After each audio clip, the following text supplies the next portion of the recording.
अदाणी मसले पर कई दिनों से संसद में जारी गतिरोध खत्म हुआ और राष्ट्रपति के अभिभाषण पर धन्यवाद प्रस्ताव को लेकर चर्चा शुरू हुई।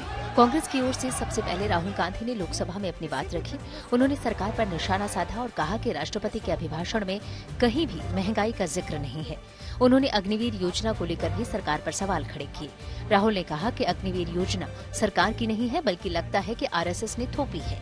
अग्निवीर योजना से देश के नौजवान खुश नहीं हैं।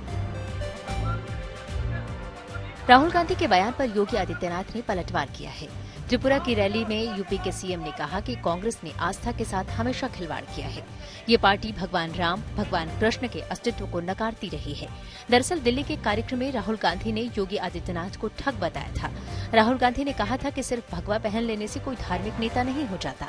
योगी आदित्यनाथ अपनी भाषा से गोरखनाथ मठ के इतिहास का अपमान कर रहे हैं। योगी आदित्यनाथ कोई धार्मिक नेता नहीं, बल्कि सामान्य से ठग हैं। दिल्ली में मेयर चुनाव को लेकर जारी विवाद के बीच बीजेपी और आम आदमी पार्टी के कार्यकर्ता सड़क पर उतरे। दोनों पार्टियों के कार्यकर्ताओं ने एक दूसरे के दफ्तर के बाहर प्रदर्शन किया। दरअसल दिल्ली नगर निगम में हंगामे के चलते सोमवार को मेयर, डिप्टी मेयर का चुनाव लगातार तीसरी बार टल गया था।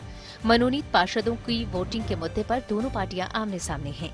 इस बीच आम आदमी पार्टी की ओर से सुप्रीम कोर्ट में याचिका लगाई गई है, जिस पर बुधवार को सुनवाई होगी। दिल्ली के मुख्यमंत्री अरविंद केजरीवाल ने झारखंड के सीएम हेमंत सोरेन से मुलाकात की। दोनों मुख्यमंत्रियों के बीच मुलाकात दिल्ली के सीएम हाउस पर हुई।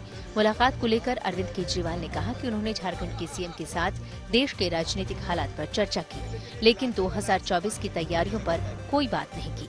अरविंद केजरीवाल ने हेमंत सोरेन को अच्छा दोस्त बताया। उधर झारखंड के मुख्यमंत्री हेमंत सोरेन ने आज तक से खास बातचीत में कहा कि वो राजनीतिक लोग हैं और मुलाकातें होती रहती हैं। महाराष्ट्र कांग्रेस में घमासान इस कदर बढ़ गई है कि राज्य में पार्टी के पूर्व अध्यक्ष और विधायक दल के नेता बाला साहेब थोराट ने पार्टी के सभी पदों से इस्तीफा दे दिया है। सूत्रों की माने तो थोराट ने पार्टी प्रदेश अध्यक्ष नाना पटोले के साथ काम करने से इनकार भी कर दिया था। सोमवार को थोराट ने पटोले से नाराजगी को लेकर पार्टी हाईकमान को चिट्ठी लिखी थी और नाना पटोले के खिलाफ शिकायत की थी।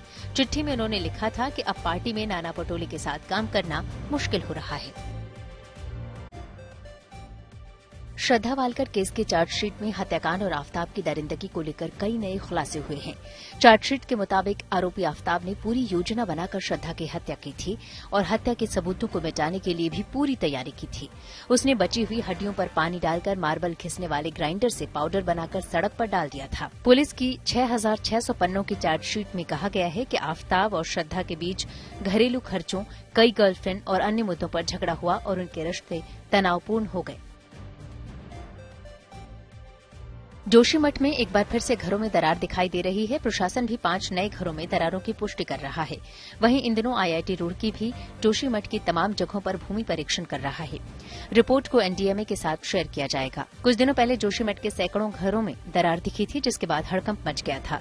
इस बीच जम्मू कश्मीर के डोडा में दरार की खबरों के बाद 19 परिवारों को सुरक्षित जगहों पर शिफ्ट किया गया है। प्रशासन ने लोगों के लिए कैंप बनाया है। भारतीय रेलवे ने WhatsApp food delivery system launch किया है, यानी यात्री अब व्हाट्सएप पर ही फूड का ऑर्डर दे सकेंगे। इसके लिए यात्री को अपना पीएनआर नंबर का इस्तेमाल करना होगा। भारतीय रेलवे ने शुरुआत में व्हाट्सएप कम्युनिकेशन के माध्यम से ई कैटरिंग सर्विसेज के लिए 2 फेज की योजना बनाई है। रेल मंत्रालय के मुताबिक रेलवे ने अपने ग्राहकों के लिए ई कैटरिंग सर्विस को और ज्यादा फायदेमंद बनाने के लिए ये पहल की है। इसके लिए बिजनेस व्हाट्सएप नंबर शुरू किया गया है। बता दें कि आईआरसीटीसी ने कैटरिंग सेवाओं के लिए खास वेबसाइट बनाई है।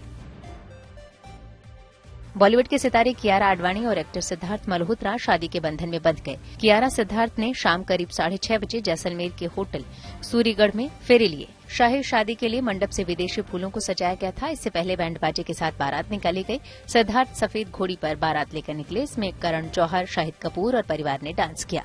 बारात के लिए खासतौर पर दिल्ली से बैंड बुलाया गया। बारात पंजाबी ढोल और संगीत के साथ निकाली गई। टर्की और सीरिया के विनाशकारी भूकंप में अब तक 5000 से ज्यादा लोगों की मौत हो चुकी है। मलबे के नीचे फंसे लोगों को निकालने के लिए तलाश अब भी जारी है। भूकंप के तेज झटकों ने हजारों इमारतों को तबाह कर दिया। बड़ी संख्या में घायलों को इलाज चल रहा है। टर्की के राष्ट्रपति एर्दोगन ने बड़े पैमाने पर भूकंप से प्रभावित 10 प्रांतों में 3 महीने की इमरजेंसी की घोषणा की है। इस बीच भारत ने भूकंप की मार झेल रहे टर्की को भूकंप राहत सामग्री की 2 खेप भेज दी है। साथ में एनडीआरएफ की टीम भी रवाना की गई है।